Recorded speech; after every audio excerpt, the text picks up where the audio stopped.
I'm privileged to be the head of drug and substance abuse, and therefore it's a great delight to be part of this conference, the third conference on taxation for tobacco.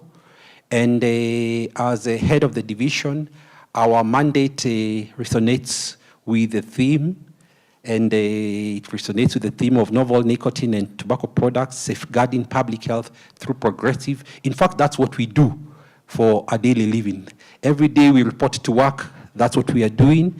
And earlier in the year, the ministry, through the leadership, was able to commission a task force. And the task force, I was privileged again to have been the chair of the task force. The objective of the task force was to investigate the proliferation of novel nicotine products. And we were tasked and we went to the ground. And we confirmed, indeed, these novel products have flooded the market. Our youth have been targeted. We discovered our policies are weak. We discovered our laws are not well aligned. We discovered there were knowledge gaps. And we quickly embarked on the journey together with the Tobacco Control Board and the other leadership, and we came up with a roadmap. And one of the roadmap was that we needed to, as a matter of urgency, amend the Tobacco Control Board, or rather the Tobacco Control Act 2007. And I'm happy to report to you we have made tremendous progress. And God willing, before the end of the year, maybe in the next 1 month or so, we should be able to see it in the public, going through the validation stage. And this new law will be able to respond to so many of the gaps that have been discussed here by the previous speakers. We'll be able to discuss the issues of tax, because in the amendments we have been able to persuade the lawmakers that we need to have all the products, including the novel nicotine products, within the bracket of tax. They need to pay. One of the other things that we have discovered in the course of our business is that every dollar of tax which is being paid to us, the government ends up paying another $3. In fact, some studies are saying $7 to treat the harmful effects of this. So therefore, we need these monies so that they can come and assist us. Our job is to formulate policy to ensure that our laws are aligned. And I need to mention this. In my introduction, I've been introduced as the head of drug and substance abuse. The government, again, in its wisdom, was able to say tobacco was not the only drug that was affecting the youth and the community. And therefore, they brought in all other drugs together, and so that we can have a unified approach to alcohol, drugs, including nicotine and tobacco. But tobacco remains our biggest pillar, and I'm here to reiterate and confirm to you that we will work with all of you and ensure that we bring this menace down. The prevalence has continued to increase, and we are very concerned, but working with all of you, including the CSOs, we will be able to make progress. The other issue which is very important that I mentioned as I come to the issue of taxation is that we have been able to demonstrate a very close correlation between tobacco users and alcohol users and other narcotics.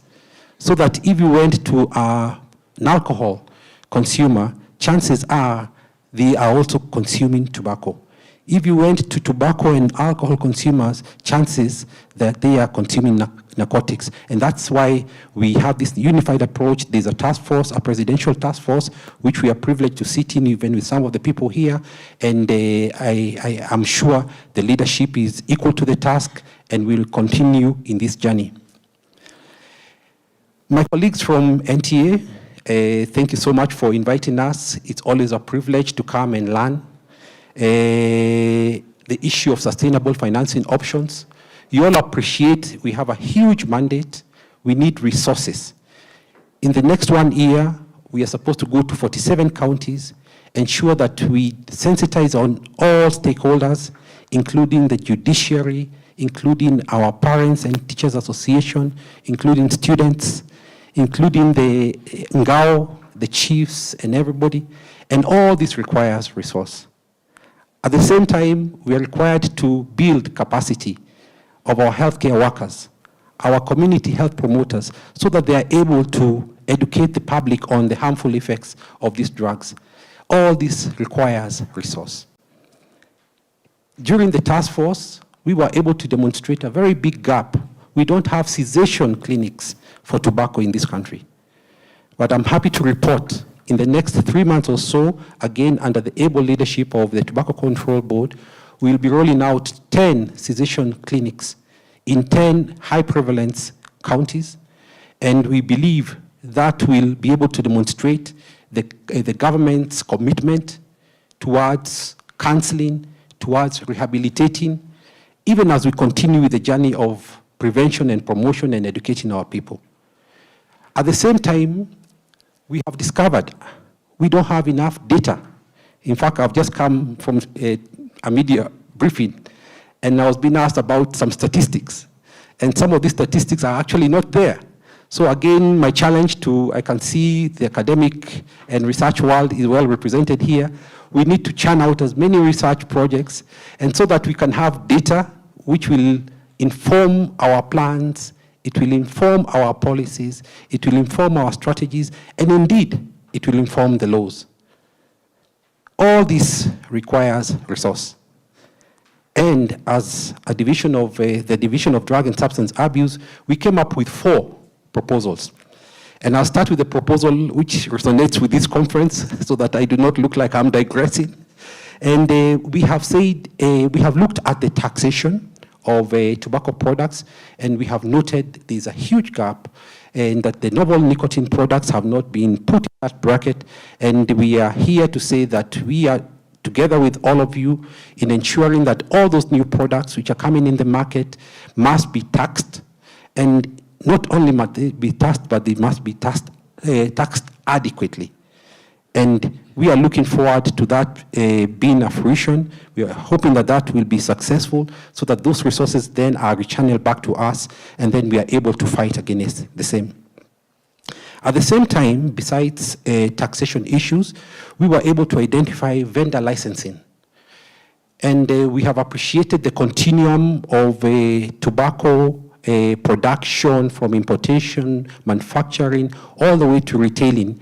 And we think there is an opportunity for us to introduce a licensing, especially at the county level, where the retailers and distributors at that level then can be able to be, be licensed, and a little money will come out from that, and that resource again will go a long way in assisting us in safeguarding the public health against these harmful effects. We have also, of course, the solatium, and I wish to, of course, I do not want to preempt the chair of tobacco control. I know she'll spend a lot of time discussing solatium, but I'm here to confirm to you that this year we signed a service level agreement with the Kenya Revenue Authority precisely in March this year. And as we speak right now, the SLA is active. And so far we have already collected some funds, and I'm sure the KRA will be able to confirm that. And our commitment to all of you and to the public is that these funds will be spent as prescribed in the Tobacco Control Act. Section 7 and 8 is very clear about how these funds should be spent. It prioritizes issues of public awareness. It prioritizes issues of sensitization, as I've mentioned. It prioritizes conducting research, and the authors left one blank space, and I think that was genius. And they said any other incidental that would accrue.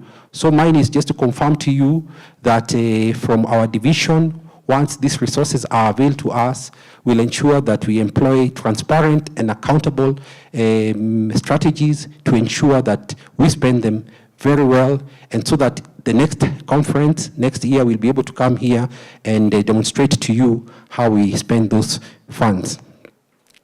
Our other concern, and this again goes to our colleagues in the Kenya Revenue Authority, and I'm sure they'll be discussing this, is that we have also been able to appreciate some lack of harmonization in the taxation within the region. And I think, as John had mentioned in his opening remarks, I think we'll have some contribution from our colleagues in the region on how we can have a regional approach, and so that we have a a very robust, harmonized tax policy, and so that we do not have illicit drugs permeating our market because of the lack of, harmony. And I hope that will also be discussed at length as we continue. So, in coming to the conclusion of my remarks, mine is just to confirm and to reiterate that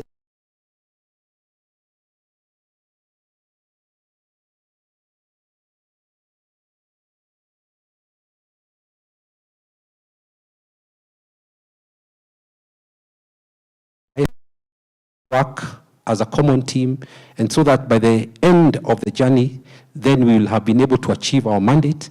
The mandate is huge, and allow me just to give you my personal experiences.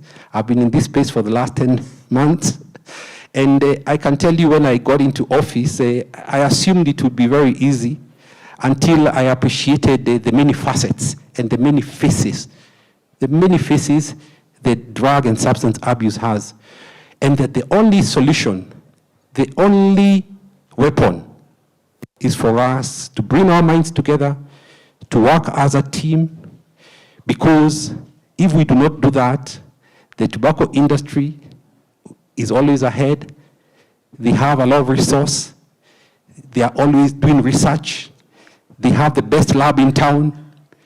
They churn out billions of profit, I think somebody has mentioned here, and therefore it is imperative as stakeholders that we ensure that the resources, the little resources that we have, we use them prudently and optimally, and so that we are able to face the enemy.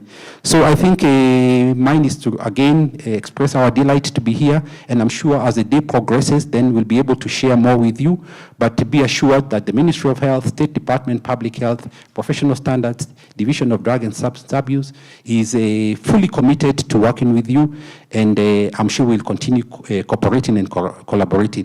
Thank you so much, and God bless you.